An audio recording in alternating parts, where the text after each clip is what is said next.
DRC in the Eastern region. We'll give you details of that shortly here on Hot Edition on 3FM 92.7. And later, world price of crude oil increases as Israel and Hamas conflict escalates.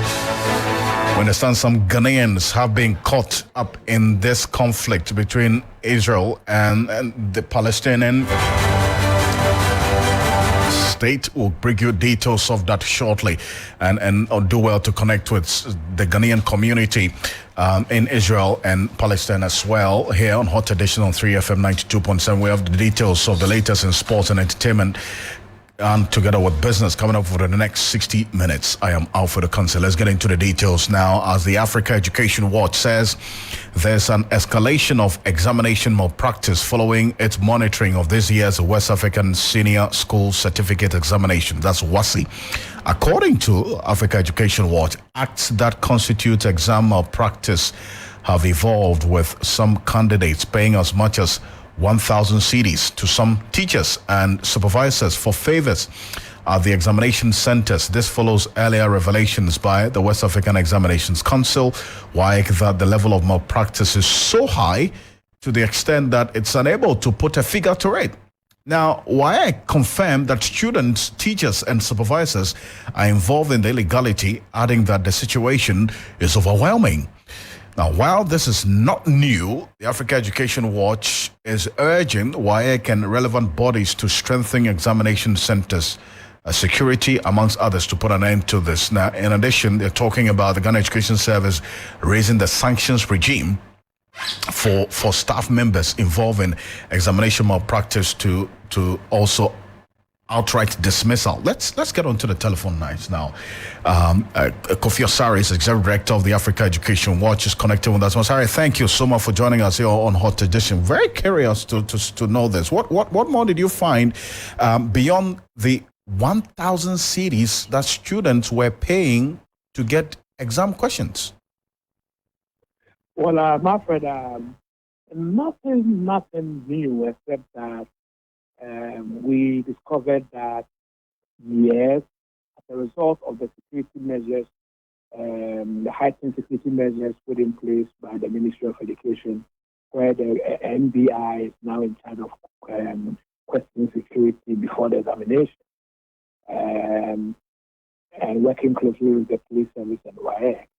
There was very, very little room for the leakages that we've been seeing, in the past.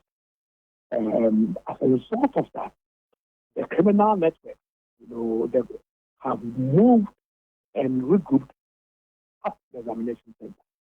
So instead of taking money from students and serving them with questions, which they are no more getting, they are now charging the students. The students pay in some schools, and then they, in return for payment of the money, provide two services to them. The first is that immediately the question packs are opened, they solve the questions and then put them on water platforms and send it to them. And then second is that as they are copying, they provide them security so that they are able to copy in the examination, or more or less, meaning they compromise in everyone who is there, be you an invigilator or a supervisor. I must admit that in a couple of centers where WAEC had their own external providers, it was difficult to do this. But let's face the fact. The fact is that WAEC's capacity to deploy its own external providers to all the education centers is very, very, very much constricted. They can hardly cover more than 80% of the centers. More than 20% of the centers. And so in about 80% of the centers, WAEC, it's not likely to have their external supervisors there throughout the entire duration, of the paper and for every paper. And that is where, the gaps are. That's where the gaps are. So that's what we found. But we are also worried that, you see, ordinarily, if the existing sanctions are biting, we should be seeing a de-escalation or, a reduction in the trend. But obviously, what we are seeing is actually the opposite. The motivation by some recalcitrant teachers, to deepen their involvement and make much more money in this fraudulent industry is so strong that you wonder whether they are in it. And that is why we are calling it. Now listen, if the GES is also worried as YX, as Edwards is, as the ministry is, about the involvement of teachers, because they are the examination of fraud. Not all teachers, but some teachers. If they are worried, then I think that the GES should make a strong statement by going for outright dismissal. Teachers who are found culpable of participating in examination fraud or examination malpractice, because it is not just a bad business, it is not just a fraudulent behavior, but it is unethical, the work of a teacher. That is the recommendation we want to make at this point. After we are making this recommendation because we know of some teachers, okay? I know of a teacher who used to teach at the Rome Senior High School in the Brown Africa area. The teacher was teaching management and living in 2018-2017. He was caught on video dictating answers of the management and living openly to the students. We have the full video. Wow. This teacher was reported in 2017-2018. After I speak to you now, he's now an academic headmaster. He is a headmaster. Yes, after being caught on video teaching the children in the exam hall. After 3-4 years, he's an academic headmaster. So the functions they gave him, it was just about a course, and that was it. And so if we want to make this business high-risk business, the first is that we must target those recalcitrant teachers, because without the teachers, this cannot happen in the first. Then by heart, if you participate in it and you are caught for taking through lawful procedure, you are dismissed. I'm sure if we go for that level of sanction, a lot of these recalcitrant teachers will have second thoughts about participating in this level of examination fraud. So from what I get, the incentive to cheat hasn't been dealt with, or the because of the weak sanctions regime. So Exactly. the persons who facilitate this cheating process for the students to eventually also or take advantage of have not been dealt with. Is it the responsibility of the Ministry of Education or the GES to do this? Well, so I'll put it this way: the incentive to cheat is greater than the incentive to cheat, which is the sanction. Okay, because the GES could have done that. You can be caught and then you will just be suspended for 1 month. That's all. Okay. Now, it is the employer. Okay. I think the employer has a key role to play here. The employer has a key role to play. Let's get it right. It is actually categorized as a major offense in the GES Code of Conduct. Okay. So we are not saying that GES hasn't done enough. They have done something by categorizing the examination of practice as a major misconduct. But the point I want to make is that by the time that categorization was being done, examination of practice was just limited to impersonation and people putting foreign materials on them. That was 2J examination of practice. Today we've gotten to 5J examination fraud. The business has become so technical and complex, and that to the extent that it has overtaken the relevance of all the functions. And so you need vital functions because it has become a financial, industry, in some of the schools where teachers make huge sums of money. And so if you are actually trying to sanction their participation in this business enterprise, you obviously must look at the sanction which is greater, far greater than the reward that actually encourages them to participate in them. That's why we want to bring the GES attention to the fact that conversation about going for outright dismissal when staff of the GES, not just teachers, when staff of the GES are found culpable of participating in examination fraud. Okay, right. That will be one of the ways to send a strong signal that the GES will not condone its staff behaving unethically by acting in a manner that actually diminishes the credibility of an examination meant to assess their own work. I see. You mentioned the employer, and in this case, it still comes back to the Ministry of Education has some responsibility in this, is it not? When I spoke to the Education Minister some time ago, I put this question to him about examination malpractice, the involvement of teachers And he said something had been done about it and actually threw a challenge to WAEC, because at the time, the WAEC officials had been identified as one of the major facilitators in this whole examination cheating enterprise, where children are now being asked to pay higher amounts. At the time, it was 200 cedis. We increased to 300 cedis. Now we are talking about 1,000 cedis per subject. This is what he said. What have been consistent about what's happening with examination leakages. Yes. I'll tell you, WAEC have many proposals as to how you solve this problem. I'm concerned that some of their solutions will not work. WAEC solutions will not work. When you talk about recruit ambassadors who preach their children not to cheat, it's not going to work. WAEC must wake up and smell the coffee. And we're going to get them to wake up and smell the coffee. You get WAEC to wake up? Oh, yes. I said it. We've told them, and we're going to tell them again, that you have to remove the incentive for cheating. The incentive for cheating has to be eliminated. And yes, we do these exams for West Africa, right? So when I make proposal as Minister for Education, because the President at the State of the Nation said leakages, examination malpractice should be eliminated in this country, I go to work on it. When I make a proposal, because in the whole West Africa, it has to go through a system. That is why I cut them a slack. But you know that last year, examination leakages so far as BEC concerned was eliminated. How was it eliminated?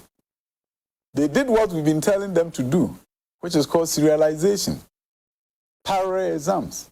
Sit in the room with you. We have different questions. Different regions with different questions. So last year when the BEC started, the people who create the rogue website, so that is why I'm saying sometimes they are proposal, they have to get to the bottom of it. They've been lamenting about rogue websites, right? Where people create and they sell examination questions, right? They have invested time and effort, national security, everybody worried about rogue website. But how is it that the rogue website were pulled down last year by the people who created them? Because WAEC removed the incentive for cheating by creating different exams for different regions of the country. So that's Dr. Yao Duchum there. Kofi, he talks about WAEC, some of their solutions being faulty. And for that matter, even WAEC itself, if you recall, prior to your release today, came out to say that per their own monitoring, they have seen some massive examination malpractice that they cannot even put a figure to it. Can they also take up the responsibility of dealing with this? I haven't heard what the education minister just said to me. Well, I think that what the minister said largely situates within our position. The minister was simply saying that the incentive to cheat first arises from the point where there are leakages. If questions don't leak, you don't get to sell them. Okay. So the first incentive was to break the chain of leakage, which the minister, through his intervention, got the BNI to take over the, security of questions. And since then, we've seen a very, very, very significant, reduction. Almost a leak-proof question system. Okay. He also thought that by serializing questions, it wouldn't be easy, even if questions leak. You wouldn't know the question that will land on your desk, because in one examination hall, let's say we are in Prefect, you're writing the same paper, would have been solving 10 different sets of the papers, so you wouldn't know which one will land on your desk. So it wouldn't be easy to go chasing questions, even if questions are leaked. So on that side, we've done very well. The minister's interventions have worked sufficiently, and I will give credit to the ministry, and most importantly to the minister. But the point we are making is that there are other incentives that exist in the examination room. And the first one is that poor security in the examination room is a major incentive. And so whether the question leaks or not, poor security in the examination room will provide an incentive for recalcitrant teachers to solve the question, transmit them to the candidates. The candidates will solve the question. There are centers where, according to WAEC, whiteboards were dragged into the examination hall and then questions were solved in them. We have seen so many of that in many of our videos already. We saw it at All for Christ in the High School. We've seen so many. So I say they are not new. And so exam center security breaches or security lapses provide fertile ground and a major incentive, whether leakages are happening or not. And in this case, we are not having leakages like we used to have, but the examination hall security has been hugely controlled, especially when WIE's own external providers are not available. In that case, you only have GES staff in many of the places. And that is where you cannot vouch for the independence of the supervision and regulation. The second gap there, again, which is an incentive, is the weak sanctions regime.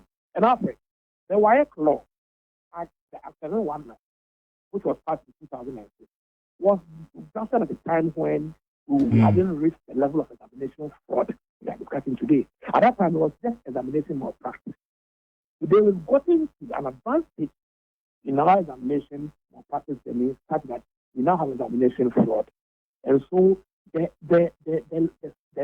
letter of the law, okay, does not serve as any effective deterrent to the examination fraud we are seeing today. So we need, and again, so we are seeing that there is now an opportunity because the sanctions is weak.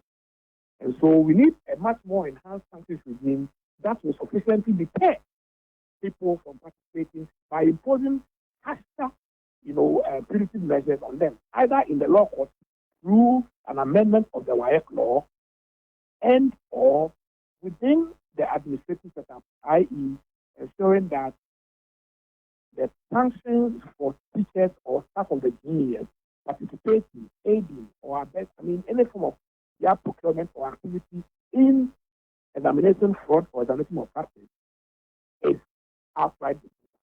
When you begin to, when you increase the sanctions regime, both at law and also at administrative policy level, to the highest level, I'm sure that we are likely to see these teachers begin to think twice because they are likely to lose their jobs. But finally, one element I need to mention is that all of this must be anchored on the Ministry of Education, supporting WIEC, resourcing WIEC to be able to deploy adequate WIEC external providers to every examination center during every paper. If that is not done, and WIEC is only able to deploy only 20% of the examination centers its own external providers, then we'll continue to have a situation we'll where be going around in circles. WIEC are not physically present at every place at every time.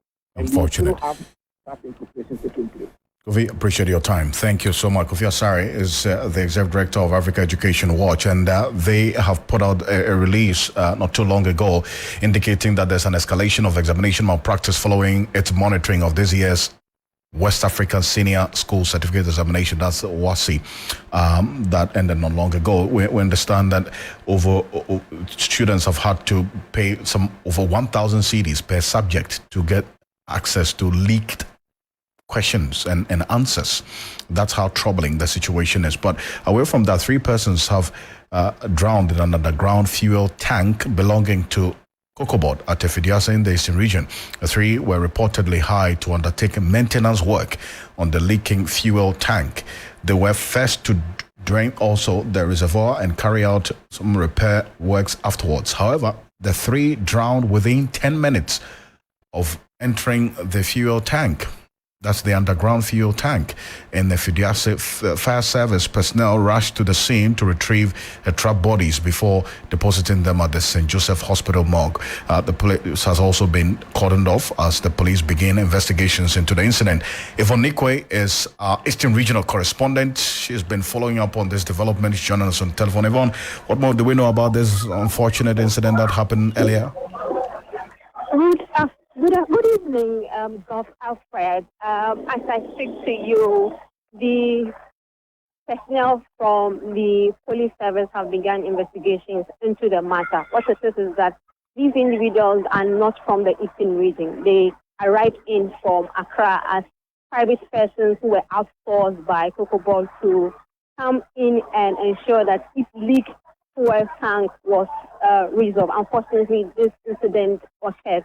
Now, speaking to the regional commander of the fire service, ACFO Jennifer Iyale Akwe, he said that its preliminary investigation shows that safety measures were not adhered to at the workshop where the fuel tank was, because when they retrieved the trapped body, they were drenched in the diesel and water down there. They had no PPEs on. Assuming they had it on and they had ventilation equipment on, they could have survived this incident. And so they are appealing to private operators and organizations that contract them to ensure that they're liaising with allied bodies in such issues to ensure that this incident don't reoccur again.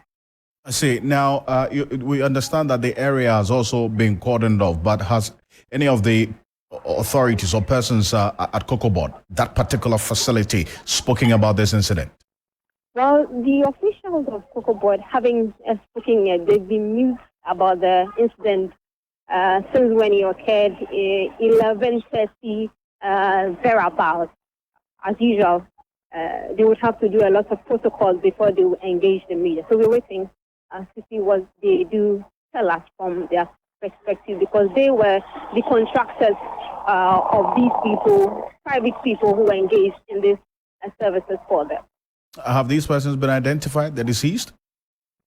Their names, we do have their names, but of course, their families would have to be informed, and then they would come in from Accra to get their bodies to their respective families. I see. So these persons came from Accra to the place to conduct this work? Exactly so, Alfred. They were contracted from Accra to Koforidua to do the leakage maintenance for the COCOBOD. What it is was that the under fuel was leaking, and so because it was raining, some of the rain entered into the facility. And it's about a week now, so they have to come in to resolve the situation. Unfortunately, the incident occurred today. Yvonne, thank you for this update. Appreciate you. You're welcome, Alfred. Yvonne Nikwe is our Eastern Regional Correspondent, giving us updates on this rather unfortunate incident. 3 persons have drowned in an underground fuel tank belonging to COCOBOD at Ifidiase in the Eastern region. The 3 were reportedly hired from Accra, a private company, to undertake maintenance work on the leaking fuel tank. They were first to drain the reservoir and carry out repair works thereafter, because there was a leakage which had been identified. Unfortunately, they've met the untimely death. We'll bring you a lot more on that as the day goes by. But the bipartisan parliamentary committee probing the leaked audio tape is set to resume its hearings on Tuesday, October 10. That's tomorrow. The committee, chaired by Boko South Member of Parliament Samuel Atachia, has so far interrogated all the named witnesses in this audio tape that captures an alleged plot to have the president remove the Inspector General of Police, Dr. George Okufu Dampare. The IGP has also appeared before the committee to respond to the issues raised at the committee. We understand that some witnesses that are going to be provided by some of the persons named in this tape are asking for some protection by the committee. There's more in the following report. The committee adjourned sittings temporarily on September 13th. Originally scheduled to resume sitting on October 2nd, the hearings were postponed due to the Commonwealth Parliamentary Association meetings held in Ghana last week. All the persons who matter in the scheme of things have so far appeared before the committee. The originator of the tape, Chief Bugrinabu. I cannot keep everything they were talking to me at that point. It was very, very good to record them so that I know the president. If I tell him something, he will follow up with the truth. Next time, he will not give me respect. You know him and I know him. So the best thing was to ensure that when I tell him, he asked me, "Are you sure?" I said, "Well, this is the tape." The police officers at the center of the alleged plot, including the now retired COP George Alex Mensah. I will make that statement again, that the current Inspector General of Police is not managing the police service well. It's something I will not run away from. I will say it everywhere, anywhere that I go. And the man who stands accused The IGP, Dr. George Akufodampare. He came, made all these allegations in order to cover up probably the shame associated with what they got themselves involved in the first place. And I, an innocent person, focusing on my job, working in concert with my team and all commands across the country to keep the country safe and make it to be at peace with itself. I've been asked to come and answer to these allegations, which are wide, baseless. And I feel in my spirit that this is just not fair. The chairman of the committee has also outlined the direction the committee will take in the coming days. Because of the nature of what is happening, we want to do a thorough job and end quickly. The nation cannot be chewing on this matter for too long because it has a bearing on the security of this country.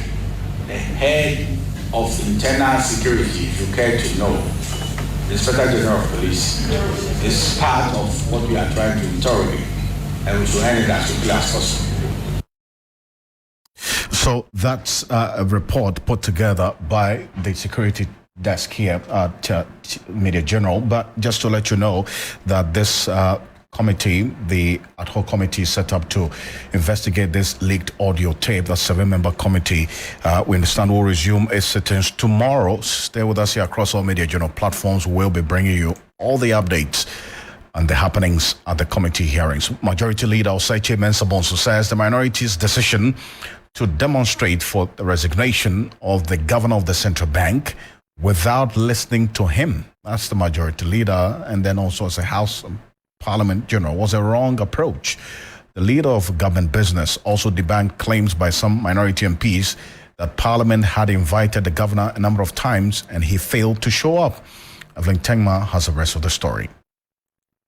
Minority MPs in Parliament have called for the Bank of Ghana governor and his 2 deputies to resign due to issues such as a loss of 60.2 billion cedis and mismanagement.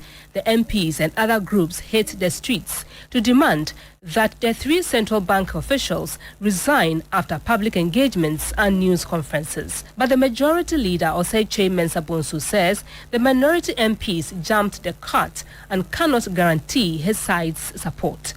They are members of Parliament. We could have invited the governor to come and talk to issues that are not clear to us. You go on a demonstration, you organize a press conference against them, what you think is happening within the corridors, and then you go on a demonstration, and you come back to Parliament to move a motion. Do you want me to support that? Now you have made up your mind that whatever has been done by them is inappropriate, I'm not going to countenance it, you bring him. So if he comes to explain, are you going to take it or jettison it? That, oh, I've made up my mind, don't convince me with facts. Some of the minority MPs claimed the governor was invited to Parliament multiple times, but he failed to attend. But the majority leader deemed this untrue. And Estadison is a coward. And we had stated earlier on that we were sure he won't show up. Because, I mean, for 7 years, I've been on the Public Accounts Committee. The Public Accounts Committee invites the Bank of Ghana at least twice a year. He's appeared only 3 times in 7 years, so it's not strange. I don't know what he's saying. I don't know of that. You don't go out there and throw dust into the eyes of the people and give a dog a bad name to hang it. It's not right. The legislators appear divided even before the House resumes for the matter to be tabled. But is this the best course of action? Well, the answer to that question, we will be staying with Parliament and also get a minority reaction to this. This is Hot Edition on 3FM 92.7. We're also live on Kesme 107.1 in Tamale and beyond. We're live on W 93.5 in Wa and beyond. Aggrieved customers of defunct Gold Coast Fund Management Company have called on Parliament to intervene and ensure the Finance Ministry releases bailout funds approved by the House for disbursement to affected customers.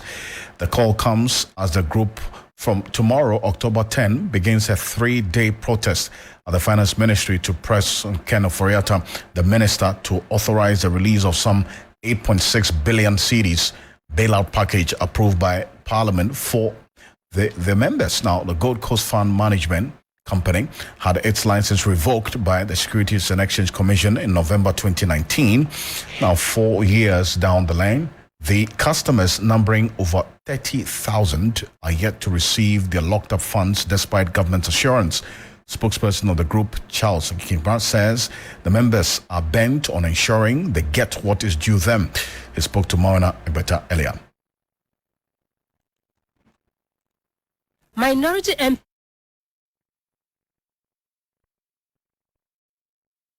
There have been a series of agitations by your members with none getting you the needed results. What makes you confident that this time round you get responses from the Finance Ministry? Thank you, Marvin. I send greetings to all your listeners and also our members who are listening to you live. Marwena, we have no option than to keep on pressing. This is the lifetime savings of over 30,000 pensioners who are part of our customers. And they have no other hope than to pursue this money. That is the reason why constantly we keep on pursuing this money. And we are just pleading and telling the powers that be that enough is enough. They should be with a bit of soft heart, because these funds have been raised. The Securities and Exchange Commission budgeted for 8 billion for the total payment of all customers who fell under the Securities and Exchange Commission with their financial cleanup exercise. But the Parliament approved 6.6 billion in excess of 600 million. These monies have been raised by the Finance Ministry, and the Finance Minister has calculated it as part of the expenditure. That is the 26 billion that they have used to clean up the financial sector. Meanwhile, these old men and women are still dying and have not gotten their money. So all that we seek to do is that the Ministry of Finance or the minister should come out and account for the money, how he disbursed it. Because there is no way that an amount which has been approved in excess of 600 billion for our payment would not be sufficient enough to pay us. The Finance Minister claims that the money has been spent as part of the 26 billion that they claim they have used to clean up the financial sector. So that is our plea. So we are going to the Finance Ministry for 48 hours, continuous picketing with these old men and women, and we expect the Finance Minister to do the needful and disburse our funds before we leave the place. Have you gotten clearance? I wouldn't say clearance. Have you notified the police in relation to this particular picketing? Yes, please. We notified the police a month ago. And as I'm speaking to you, I'm just from the Accra Regional Police Command. We are done with them. The road is clear. They are coming to offer us protection with this picketing that we are holding. So we have no issue with the police. No issue with the police. But in terms of the engagement, you'll be there for 3 days. I know in the past you've picketed or you've petitioned Parliament as well to take some urgent steps in relation to the release of your funds. Are you looking to have Parliament come through for you again? Because we already know that groups like Fix the Country, Democracy Hub have decided to throw their weight behind your picketing tomorrow. Yes, we are aware of that. And we call on all other civil society organizations to come and support us. And we expect the Parliament, because it is the Parliament that made the approval. So if Parliament, you have approved money for a specific job, and the Finance Minister is claiming he has paid us and we are crying that he hasn't paid us, we expect Parliament to come through to intervene and put the Finance Minister to order to question him where he sends the money to. That's all that we are looking for. And now, for your information, accounts has already been created for all the customers in the commercial bank after the validation of our claims. So as we are there within the 48 hours we are the Finance Ministry, the Finance Minister can just advance money to the commercial bank at a click of button. Customers' accounts will be credited, then we leave the place. Oh, so that's Charles Nyame there, is spokesperson for the Gold Coast Fund Management Company, Agreed Customers. And recall that tomorrow they begin a 3-day protest at the Finance Ministry to demand that Ken Ofori-Atta, the Finance Minister, authorizes the release of some 8.6 billion cedis bailout package approved by Parliament for their members. And while we talk about protests, we just received a statement as well from the Democracy Hub, the convener of the Fix the Country movement and the Occupy Jolobi House protest. They wish to notify the public of its intention to hold a picketing event this December from the 1st to the 31st of December 2023 at the Jubilee House. Now, they say that the purpose of this 1 month long protest at the Jubilee House, it says Democracy Hub believes that the president's stewardship of this country demonstrates incompetence, a lack of integrity, routine abuse of power, and greed. They are perturbed by high levels of persistent unemployment among the youth and the level of economic mismanagement that has jeopardized the future of young people, as well as pushed nearly 1 million Ghanaians into poverty. They are further concerned about the deteriorating press freedom, extrajudicial killings, and the persecution of activists calling for democratic reforms. The picket-themed Occupy Jubilee House and Just Resign, #JustResign, will call on the President of Ghana to resign immediately or be impeached by Parliament. They're demanding the urgent prosecution of corrupt officials, including persons in the President's inner circles and who have contributed to what has been described by a former cabinet minister as a friends, family, and concubines government. The protest will also serve to educate Ghanaians on the enduring advocacy for a new constitution, for a new generation. And Democracy Hub says they believe in progressive constitutional reforms that will provide a better framework for social equity and economic justice for the people of Ghana, as well as help confront the abuse of power and impunity for more equality in the country. So that's essentially what this statement is talking about. Now, a 1 month long protest at the Jubilee House, that's what the Democracy Hub is just announcing. And we have received a copy of it, of which detailing exactly what they intend to do. A picketing will be held at Jubilee House, specifically at the publicity accessible area. And that's a side facing the Liberation Street. And they say that they have duly notified the Ghana Police Service on this matter. Well, it was something that we're going to keep an eye on and following quite closely to let you know as well what happened in the coming days as well here on Hot Edition on 3FM 92.7. Remember, we're live on Kesmi 107.1 in Tamale and beyond. Also live on W93.5 in Wa and beyond. Now, there's a story that we've been keeping a close eye on as well. It's with respect to the former sanitation minister, Cecilia Dapar. The embattled former sanitation minister, Cecilia Dapar, has applied to the court to abridge the time for the application hearing for the Office of Special Prosecutor to freeze her accounts and the cash that was seized at her residence. According to Cecilia Dapar, the OSP relied on her caution statement taken from her earlier to refreeze her account and reseize her cash despite the earlier court order.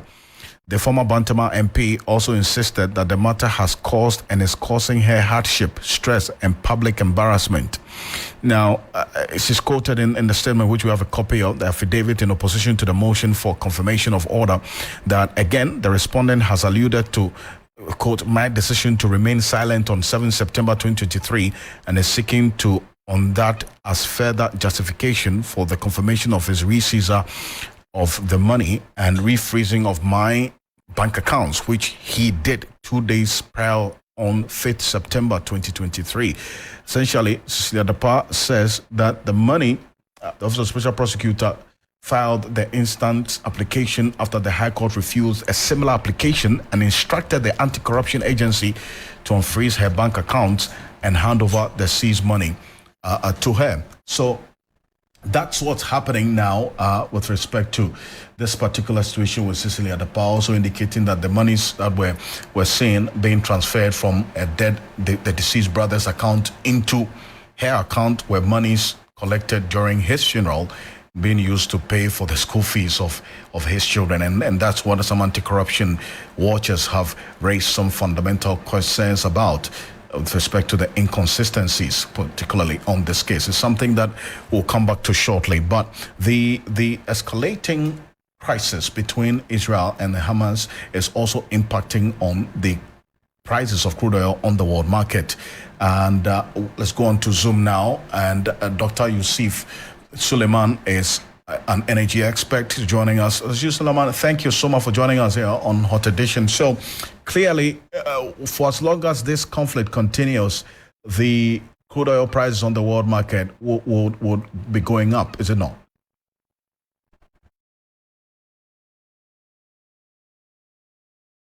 In Ghana and across the globe. Yeah, indeed, that's a fact. This is a geopolitical incident whose impact is always going to be bullish. Bullish in the sense that if you look at the center or the epicenter of this particular conflict, it is the global hub for hydrocarbon production. And as long as fossil fuels or hydrocarbons continue to remain, an energy of choice, that global energy community still depend on. As we speak, hydrocarbons still contribute about 80% of global energy requirement. And so any impact on supply chain flow of this particular commodity will impact the entire global energy space. And bear in mind, energy flows from the east to the west. And if should it happen that this conflict escalates, or if there is any miscalculation on any of the faction side, and this conflict escalate, I think it could bring about a whole lot of problems. Remember, global energy space. Global economic community still lingering. They are still dealing with difficulties in taming inflationary pressures, and so this only add up to to put more pressure on inflation. So what are we looking at here, and why are we worried? Alfred, if you look down history, this happened before. That was 1973. It was one of the things that caused global energy crash or economic crash. 1973, what happened? After we had another conflict similar of that sort between Israel, but this time it was Israel and Arab states. And so the Arab state, the gang up, of course, that was when OPEC just formed 10 years down the line. OPEC cuts supply of crude oil to global energy space. And that's skyrocketed, global energy price. We are not expecting that. We are not hoping that it will go there because, the dynamics have changed over time. However, like I mentioned, any miscalculation on anybody's side, remember the stakes are very high. Those who are supporting Israel are forced to reckon with. Those who are supporting Hamas or those who are sympathizing with Hamas are also forced to reckon with when it comes to hydrocarbon production. So places like Ghana or African continents, especially we largely depending on, import-dependent nations, we are so much vulnerable in the sense that most of our energy supply, we import it, especially at the downstream. We don't have a refinery running. And so if this conflict escalates to unimaginable proportion, in worst case scenario, what will happen is that the flow of hydrocarbon to every facet of the global energy space will greatly dwindle. And that is a cause to worry, Alfred. And we are only hoping that cool heads will prevail and that these global powers will bring the factions to bear. But as of now, nobody knows when it's going to stop. We are just hoping that the factions will understand and then put a stop to the conflict. Other than that, it's going to be a difficult times ahead, Alfred, in the energy space. Thank you. I appreciate your time, Dr. Suleiman, for this one. And Dr. Suleiman is energy expert. Let's go straight into business. And Michael Obodu is here. Michael, what's up?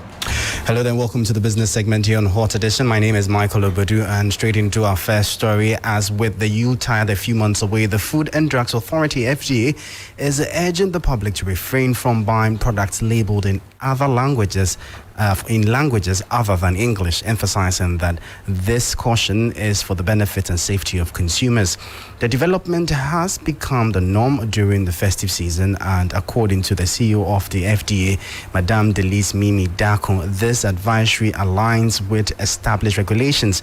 She further mentioned that her outfit will conduct compliance inspections of warehouses to ensure that the products in stock adhere to the specified standards. What we always say is that every product that comes into the country should be labeled in English or translated into English. So even if it has a foreign language, there should be English on the label. As Christmas is coming, we would like consumers to be aware of this. Watch out for the expiry dates on the label. Watch out and make sure that there's English on the label. Beware of what you are buying. Don't buy more than you can actually consume. We will also be working, and we started already. We are cautioning importers, we are cautioning wholesalers, we are cautioning them to ensure that they do not push products to market women, they do not push products that they know are expiring to people who they know will then push them off to consumers. We will do what we've done every year.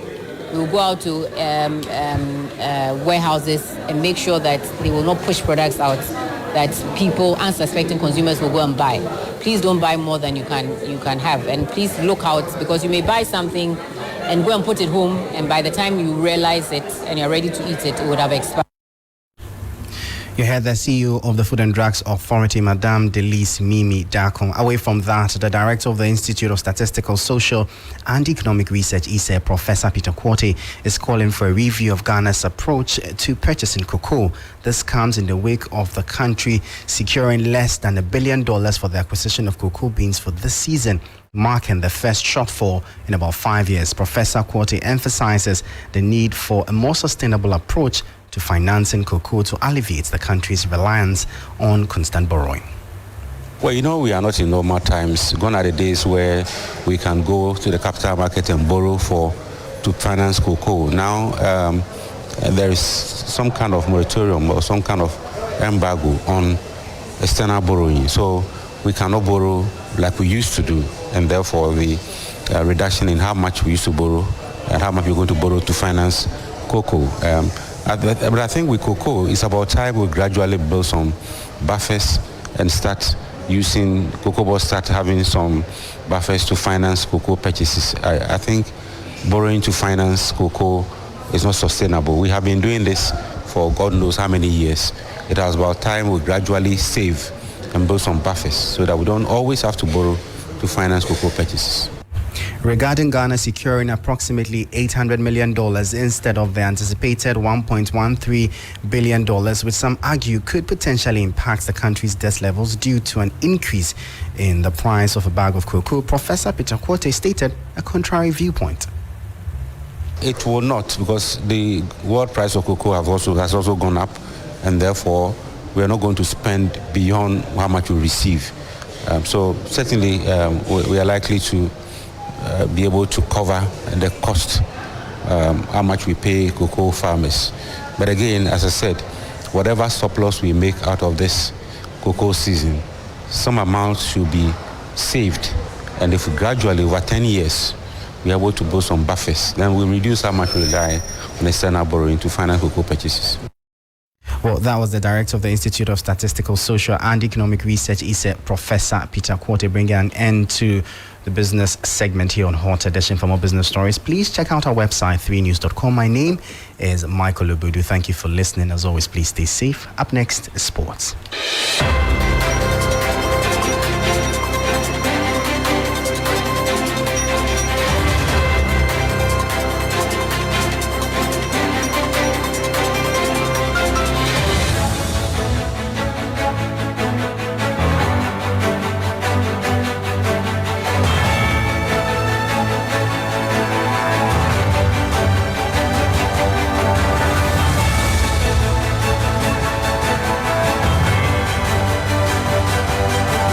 Well, it's time for sports here on the 3FM Hot Edition. My name is Bill Ishen, and we're going to start off from women's football because the CAF Women's Champions League draw took place earlier today. Here are the groups. Now in Group A, we have Atletico FC Abidjan, we have Sporting Club Casablanca, we have JKT Queens, we have Mamelodi Sundowns. Now in Group B, we have Asfar Club, we have Ampem Dakwa Ladies, we have Hura Kings FC, and we have AS Mandi. Ampem Dakwa Ladies are the Ghanaian representative here in the CAF Women's Champions League. And earlier today, the three sports teams spoke to the media, the head of media of Ampem Dakwa, that's Eric Asoma, and he has stated that the team are well prepared for the task ahead and hope to make history in the competition. We've been following from the other zones and looking at the teams that will qualify to the Champions League itself, because we know by all means we will be paired to some of these teams. And just after seeing the groups, there's not anything big to us. We've always been expecting it. As long as there is a trophy, that is where our focus is. So for me, I think looking at how we've been preparing for this, I believe we will come out of the group, and then also from there we are hoping to get close to the trophy. And if possible, we bring back the trophy home as we brought the waffle home. Yeah. If possible, we bring back the trophy home. That's according to Eric Asuma, the head of media for Ampim Dakwa Ladies. Now let's move on to men's football, where in the Ghana Premier League, Accra Lions are playing against Kotoko at the moment, and the scoreline is currently 0-0. My colleague Kevin Owusu-Ansah is at the stadium, and he has the updates. Well, I think it's been a dominant affair here from Kumasi Asante Kotoko, but little to be desired when it gets to the final third of the pitch, where they've been very, very listless with the countless opportunities that they've been able to create in midfield position. They haven't been able to utilize it. Accra Lions have been very resolute in their defense. They haven't also really had very great opportunities to try. Goalkeeper Danlad Ibrahim imposed. The two goalkeepers have virtually been on a holiday, and it's really given the game less action in the goalkeepers' areas for the two sets of teams. So we just hope that in the next 10 minutes, when the game will end, we could probably see a goal or two. Hopefully we see a goal or two. That's according to Kevin Owusu-Ansah, who is currently at the Accra Sports Stadium monitoring proceedings between Accra Lions and Kumasi Asante Kotoko. Now here are the other results in the Ghana Premier League for the just ended weekend. Nations FC drew 1-1 with Legon City's Karela, also drew 0-0 with Great Olympics. Hearts of Oak drew 0-0 with Dreams FC, and Swatreman defeated Samatex by 1-0. Bibiani Gold Stars defeated Real Tamale United by 3-0. Hearts of Lions also drew 0-0 with Bofo Kwatano. Bechem United lost 2-1 to Mediama, and Indiana defeated Brekum Chelsea by 1-0. Let's move on to the Premier League, where some interesting matches took place over the weekend. Tottenham defeated Luton by 1-0. Chelsea defeated Burnley by 4-1. Everton defeated Bournemouth by 3-0. Fulham defeated Sheffield by 3-1. Manchester United defeated Brentford by 2-1. Crystal Palace drew 0-0 with Nottingham Forest.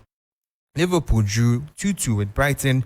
West Ham drew 2-2 with Newcastle, when Mohamed Kudus scored his first goal for West Ham in the Premier League. Wolves also drew 1-1 with Aston Villa, and Arsenal defeated Manchester City by 1-0 thanks to a goal from Gabriel Martinelli.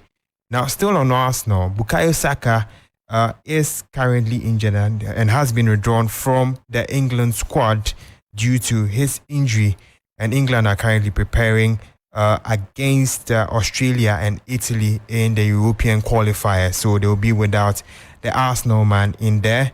Now, England head coach Gareth Southgate has been speaking to the press ahead of the qualifiers, and this is what he had to say. I'm really pleased with the approach, the commitment, the togetherness of the group, and we've got to really maintain and keep improving that. So, yeah, the two games we have this week are a really good opportunity to do that. Well, they're a good team. They are definitely more than the sum of their parts in terms of, you might look at some of the clubs they play for and underestimate the quality of the team. We saw that in the World Cup.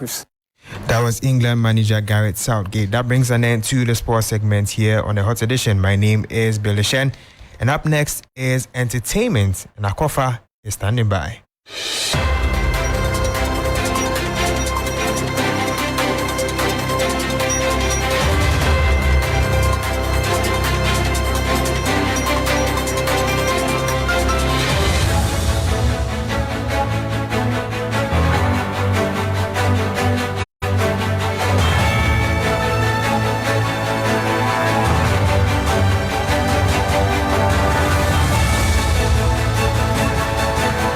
it's now time for the entertainment news segment here on Hot Edition. Today we're talking all things GMB. The Volta region's representative in this year's Ghana's Most Beautiful pageant, Selom Magdalene Gaffa, has been crowned winner. Selom, as she was popularly known during the 13-week reality show, beat competition from Greater Accra region's Nayeli to annex the crown in the finals held at the National Theatre on Sunday, October 8. And now here is a 3 entertainment report. Spirited and gorgeous contestants Nayeli, Kwatama, Nura, Selom and Adwanige battled it out for the coveted GMB crown. The final showdown was a test of their thoughtful connection to the heritage and history of their respective regions. The finalists did not disappoint as they brought their own personalities to bear, marketing the unique culture and traditions of their regions and its entirety to the judges and audience. After the colorful display of talent, intellect and cultural tradition from the 5 beautiful finalists, next was the question and answer stage. This was a defining moment of the night as it put the intellect of the finalists to test. The moment we've all been waiting for. That time we've waited with bated breath for. And after 13 years of unsuccessful campaign, Selom won the coveted crown for the Volta region. Your GMB Queen 2023 is Selom! I'm happy that I'm able to uplift the flag of Volta high. I am so excited. I'm thankful to God. Coming through to the finals tonight, I mean, what did the magic for you today? For me, it's God. It's always been God from the beginning. So for me, it's God. It's God. To everybody in the Volta region, I say thank you so much. Thank you for your support. Thank you for everything that you have done for me. God bless you all. The 23-year-old walked home with a 15,000 Ghana cedis prize package and all expense paid trip to Dubai, a common 20 brand new phone from Techno and 5,000 worth of products from the company. All right, on 3 Entertainment's Naftali Bar interacted with some fans from the camp of Selom, and they couldn't contain the excitement. Let's take a listen. I'm very happy. I'm very, I can't even express myself. As you can see, I'm sweating from the beginning to the end. It's not easy. 13 years now. Now the ground is home. And we will take it continuously, 3 years continuously. So I'm very happy. The only message I have for everybody is when you have faith in God, what belongs to you, you will surely come back. No matter the time, you will surely grab it. So keep calm and have your faith. Excited. You can see that from the previous years. Volta region was very consistent with the first one and everything. I'm very, very excited that Selom took it this year. Expect nothing but the best from her. Queen Selom!